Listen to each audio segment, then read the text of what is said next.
Welcome to Loyalize, a podcast brought to you by D Squares about customer relationships and retention. I'm Yasmin. and I'm Bob, and on this podcast we invite world-leading experts to dive into the world of building strong loyalty. Welcome to the Loyalize Podcast. Today I'm joined by Camila Ferreira. She's a founder and CEO of Rise Up. She's a fellow podcaster as well as a keynote speaker. Welcome, Camila. Thank you so much for being on the podcast. Thank you. Thank you for having me. It's a pleasure to be here.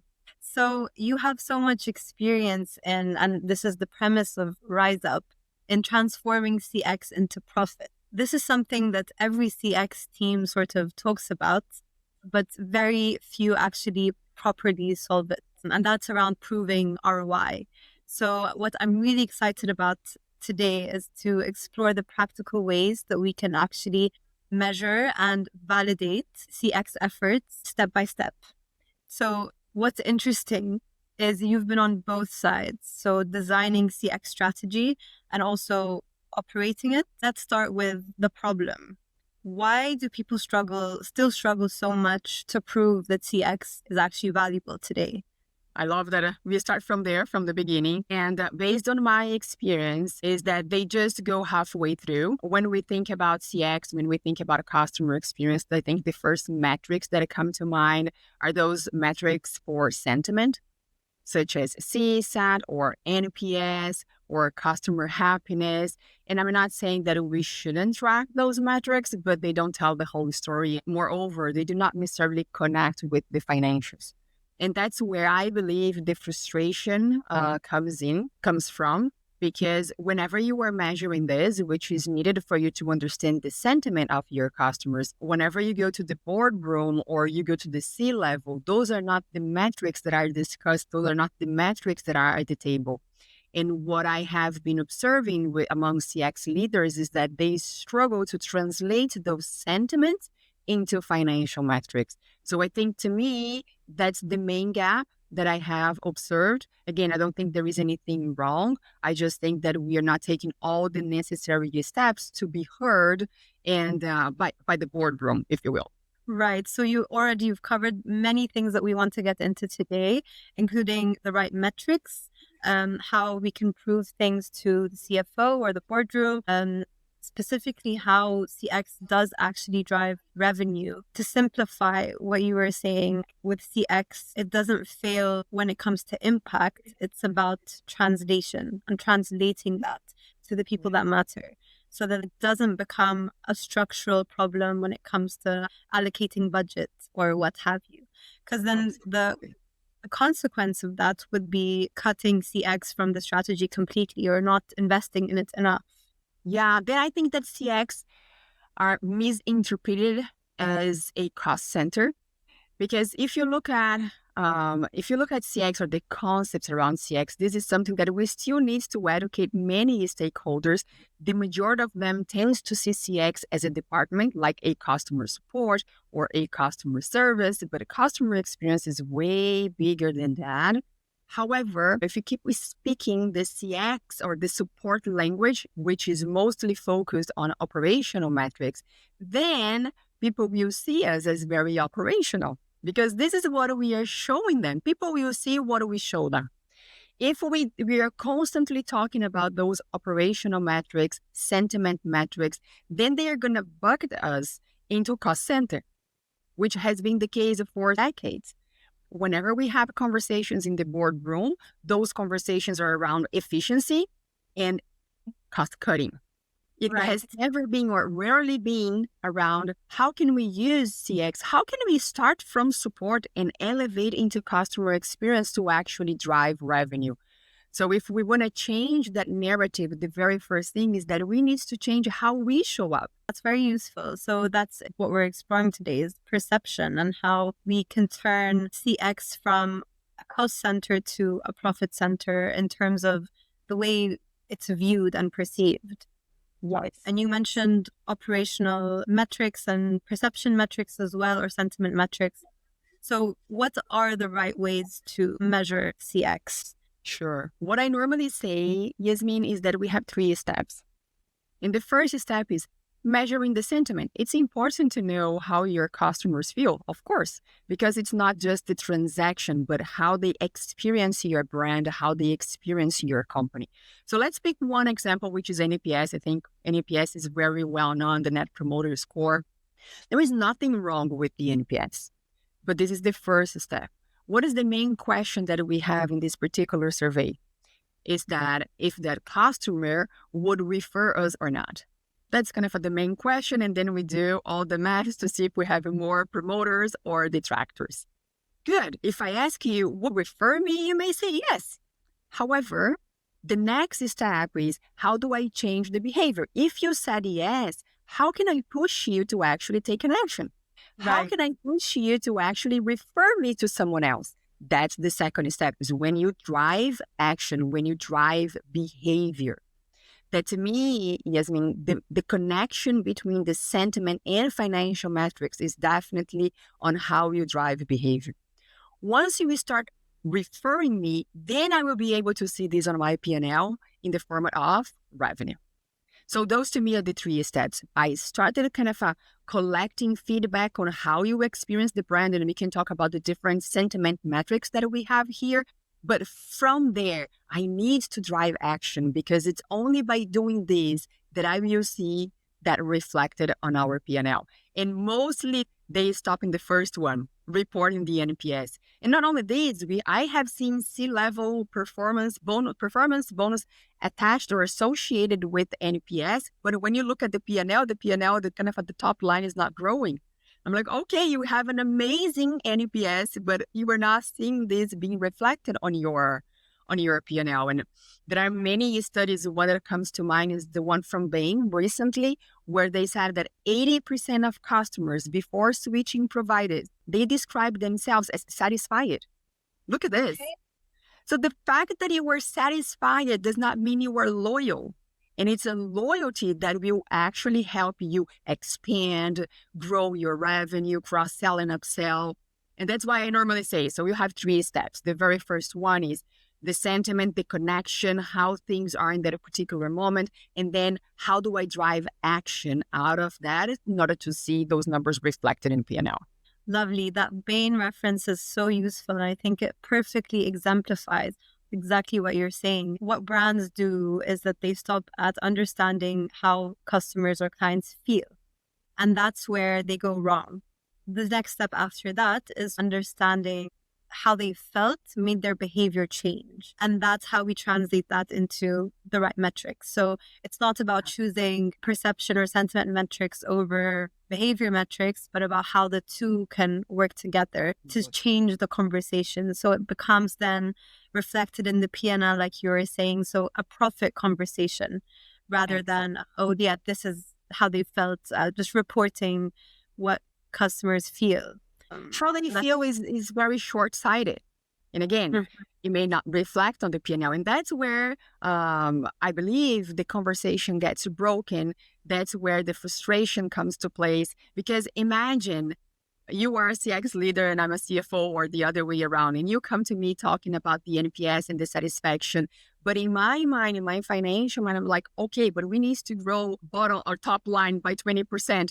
How do I connect what you were telling me to my 20% target? But if you come to me and say, I have been observing that over time, our customers are more engaged. And I do think that we can launch a cross-selling campaign where we expand the services or products that we sell. Okay, because it automatically translates into what? Into revenue. And that's when the conversation with the C-level starts. Okay, if this is going to drive more revenue, how much or what is the percentage of my 20% growth pie that comes from that initiative? Right. And there's multiple levers that businesses can use. There's producing revenue and protecting revenue, and that's through loyalty and reducing costs. So now that we've challenged the metrics and identified the levers, now we can connect the dots to business impact. So how does CX actually drive revenue for businesses?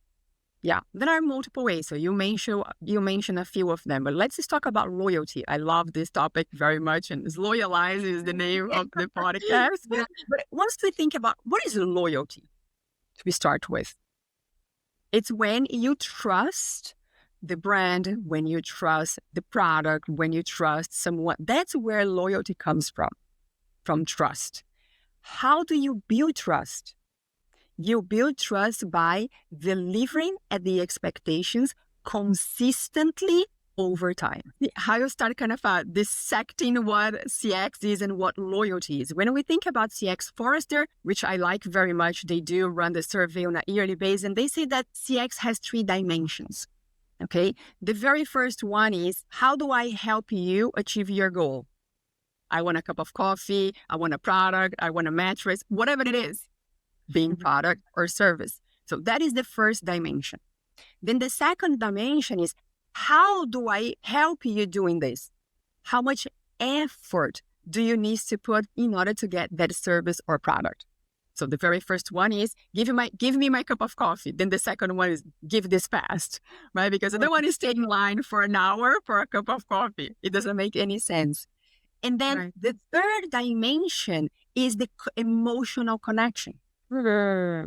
It's how you feel when you drink that first sip of your cup of coffee. Right. What memories? What is the environment? Is there any background music? How is the service? Do they kind of offer you other products to go with your cup of coffee? And this is what starts creating the memories, the emotional connection that over time, Yasmin, whenever we deliver consistently, translates into loyalty. And that's exactly what makes you go into that particular coffee shop instead of any other coffee shop in the area. It's a combination of 3 things, those 3 dimensions. Right. I get my product, get it easily or effortlessly, and I have the emotional connection. So once we think about loyalty, is doing this, delivering on the 3 dimensions of customer experience consistently over time. That's a very useful definition. Thank you. I love asking that question to people.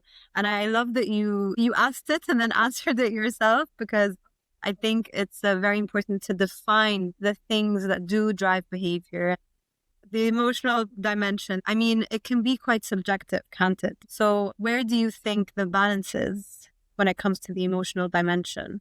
To me, the emotional connection is what's going to drive behavior change. Mm-hmm. Let's get back to my example of cup of coffee. How many coffee shops do you have nearby? Okay. Why do you choose one over the other? Right? So the cup of coffee is a pretty easy thing. You can brew a cup of coffee at home if you want to. It's not complicated. So what makes you leave home to go buy a cup of coffee in a specific coffee shop? So it's the combination of the 3. It's not one or the other. And this is one of the mistakes I see people making. So particularly when we talk about SaaS companies, you have all the engineers working on the new features to solve problems. Fantastic. From which perspective? Are you solving for a client or for yourself? You will constantly be solving for them, which will in turn create that level of trust. Oh, this company is always ahead, solving for my needs and not solving for their needs. Over time, this trust becomes what? A loyalty. And you create such an environment, such an ecosystem where you have the 3 dimensions completely balanced, that the second runner, you're the closest competitor is so far away because your competitor delivers in 1 or 2 dimensions max. So in practical terms, this is where it gets interesting, because timing as well matters. Timing and touch points. So you can completely change the impact of all of these things, all 3 dimensions, especially the emotional one. So which touch points do brands over versus under invest in? Yes, I think that they over-invest on going after new clients. Nowadays, things have changed, but I do remember not a long time ago that companies used to have very attractive marketing campaigns for new customers, but not for the existing ones. And you, as a loyal customer, you would ask yourself, but why are they offering all of these benefits to the new customers only if I have been kind of buying from the same company for so many months or years? right? So I can see you nodding because this is what normally happens. So companies overinvest on acquiring, going after new customers, and underinvest on listening, on nurturing the existing customers. And the existing customers, when nurtured, when taken care of, they become your sales machine organically. If you have those three dimensions in tandem, you most likely refer that company to a friend or to someone else, even without being asked. And that's when we come back to your first question that we were talking about metrics. Do I need NPS to know that you're going to refer me? No, right? So we need to actually do it. Exactly. And why? Because you have the three dimensions well balanced. And balanced for you. And I think that, of course, we cannot talk about experience or customer experience anymore without thinking of artificial intelligence. And I think artificial intelligence comes into place to actually help with this personification, because the way the three dimensions will work for you is going to be different than how it works for me. Of course. Artificial intelligence helps with that kind of a personification to balance things differently. So once again, once you have clients or customers that are living in this equilibrium among those three dimensions, they will, first of all, stay longer with you. So we are talking about lifetime value. They are going to buy more from you. So we're definitely talking about short-term revenue. And they're going to become your promoters. They're going to start advocating for your brand because they experience this outstanding compares to the average, that they will start kind of walking the talk, if you will. Right. I think referrals are so powerful because of the way that they can compound and expand and create this ecosystem and community. And we spoke previously about community as well and how important that is for business and how obviously important it is for CX. And balancing that with personalization as well, like you were saying. Personalization, I think, is so important when it comes to increasing decision efficiency with the customer. So you can get higher conversions, repeat behavior quicker. And it shows just how important it is that businesses need to be focusing on CX and not putting it on the back burner, investing more in it and keeping it closer to the revenue strategy rather than in an operational sense alone. Absolutely. Now that takes me to more of a practical side now. So if we were building from scratch, where would you begin? Okay. I would start from company's strategy. And this, of course, varies from company to company. You may be working for a startup that is looking for expanding. You may be working for a well-established company that is more focused on efficiency. So which industry that you are in, what is the main long-term goal of that company? That is the starting point. And what I have been seeing or observing is that you do have the long-term goal for the organization, but then leaders start working in silos that is not necessarily connected to the long-term goal of the company. So the very first thing is, what is your destination? If you do not know your destination, then any path works. Right. You want to go to you want to go on a vacation trip, but if you do not know where, then whatever I offer you may make sense. But if you come to me and say, no, I want to spend my vacation in New York, fantastic. Then the second question I'm going to ask you is, where are you now? Oh, I'm in Miami. Okay, good. So you need to go from Miami to New York. When? How much money do you have? Can you afford a kind of a flight ticket? Are you going to go on a bus, on a train? It depends. But the very first thing is knowing your destination. And more than knowing, validating your destination with the C-level to make sure that your understanding is their understanding and their understanding are aligned. Because whenever you tell me something based on my experience, based on my background, I'm going to interpret what you are telling me. So if you do not come to me and you validate the understanding, that we are just halfway through in terms of communication. So let's kind of give an example of customer support. Let's assume that we are in an expansion mode. We definitely need to kind of bring more clients in.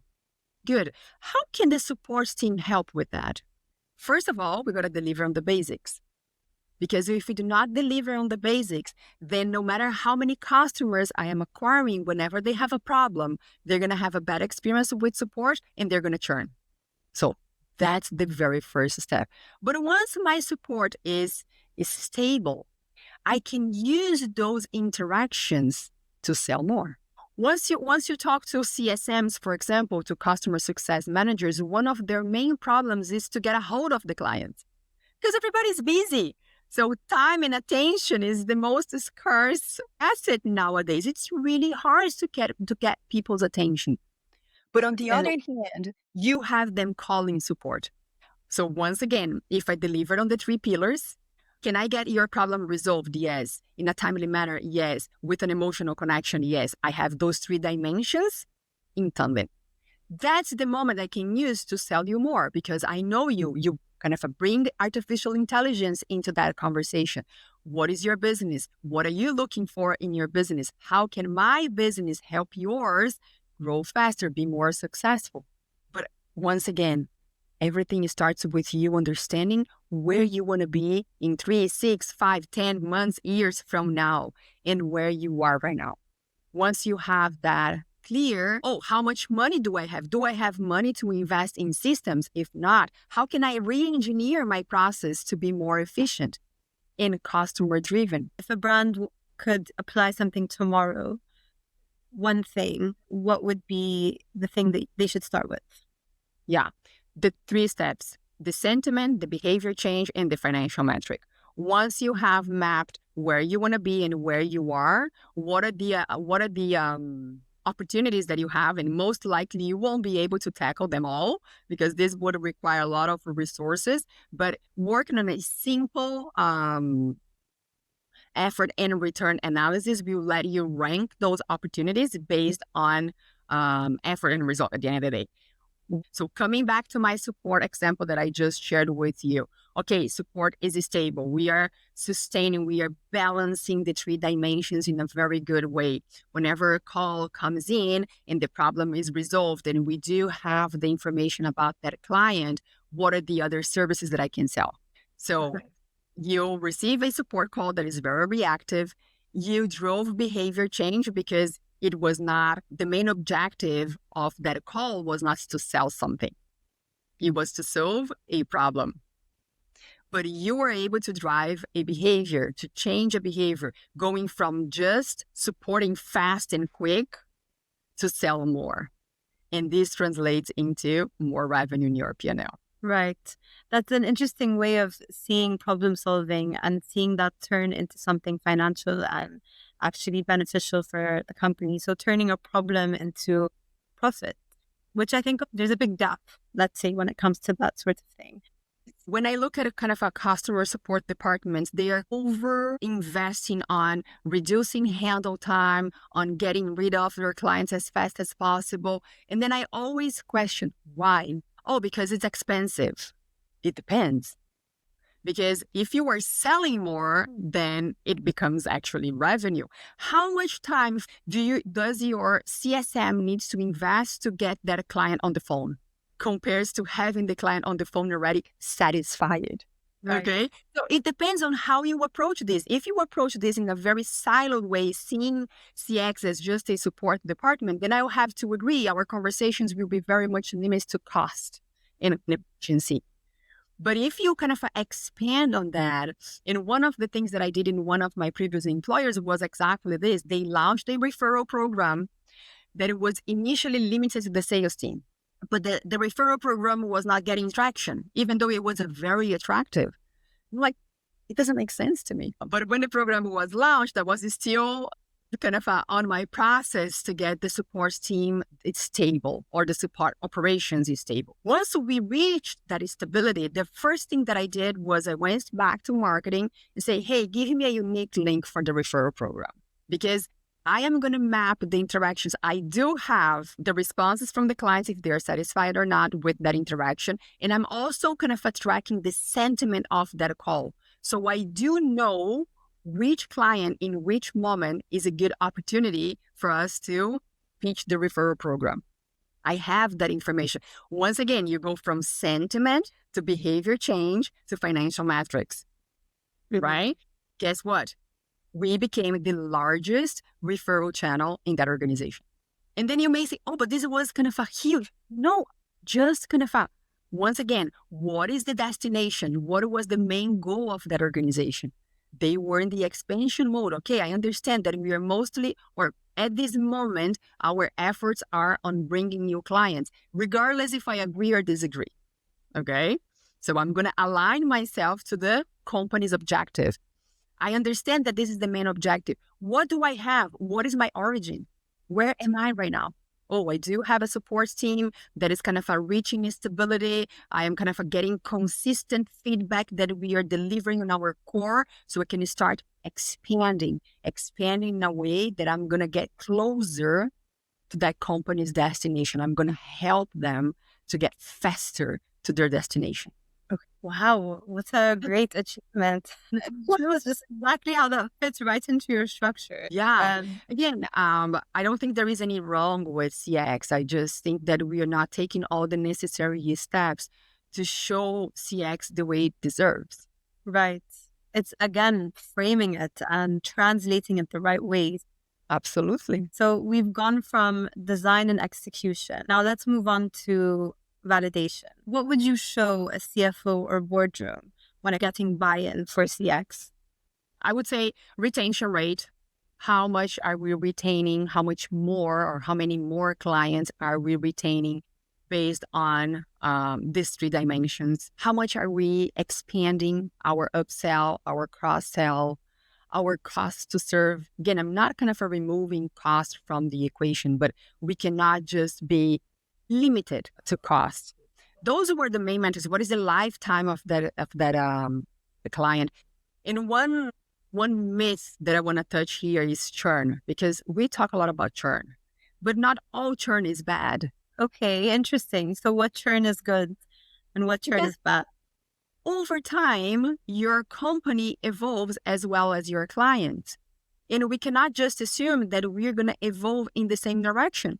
Your business may take a completely different route as well as mine. So at some point in time, or even when I originally acquired you, because we were so obsessed in quantity over, you do not necessarily fulfill all of the criteria of our target client right now. So when I handle churn, I always split this into regrettable and non-regrettable. Okay, that's an interesting approach. The non-regrettable are those clients that cost a lot for the organization, that are not necessarily aligned to where the organization is moving forward. Again, sometimes you just inherited clients that do not necessarily match the goals of the organization in that kind of a moment in time. For those, we're going to let them go. That is totally fine, because they are hurting more than helping from the financial standpoint. But what are the regrettable ones? The regrettables are those clients that we truly believe we can help grow, that kind of a return, the return on investment is very much positive, is where we want to be, where we want to focus on. Those are the ones that we need to understand why they are leaving or why they are thinking of leaving. Okay. And that's, once again, churn is definitely a metric, but not all churn is equal. That's a quote. I like that. Okay, so not all churn is actually bad. So if we distill this guide into sort of the minimum version that would actually work in reality, what are the 3 things brands should do tomorrow to start? Yes. First of all is do not limit themselves to measure sentiment. Take the next steps. That is the first one. There is nothing wrong with measuring sentiment, as long as it's not the end goal. Then the second step is, how do you, from your sentiment, you drive behavior? Because that's exactly what is going to make your customers stay longer. And the third one, once you drive the behavior change, what is the best financial metric to report that on your P&L? Remember that loyalty comes from trust, and trust comes from you delivering on the 3 dimensions of customer experience over time consistently. Lovely. That's a great summary and distillation of our guide. So to wrap up this episode, I like to look to the future. So I wonder, what are a few things that you see happening in CX and loyalty in the near future? Yeah. The very first thing I would say, which is not a future, it's a reality, is artificial intelligence that can either hurt or help. Because once we think of the 3 dimensions, artificial intelligence, if not well used, or if not well applied, can hurt very much the emotional connection. Okay. So the very first thing is AI is here to stay. This is unquestionable. How you're going to use AI to balance the 3 dimensions is going to make you succeed or not in the near future. And then I think that we are also moving from experience to behavior, because with AI you have access to so much so quickly. So it's actually how you design experiences that will connect emotionally, that will turn into behavior change, that will make the difference. You're going to be able to get your cup of coffee absolutely everywhere, but that's not what's going to make you stay. Right. There are many takeaways from this episode. For me, I think it's really showing how CX can shape value throughout the customer's lifecycle. And it's not necessarily that there's one right answer or one approach, but it's how you frame it. And a lot of the episode, we've spoken about that. So thank you so much, Camila, for your practical insights and your experience and expertise. I've really enjoyed this conversation. Likewise. Thank you very much for having me, and always happy to talk about customer experience. Yes, it shows. You're so passionate about it. Absolutely. Thank you.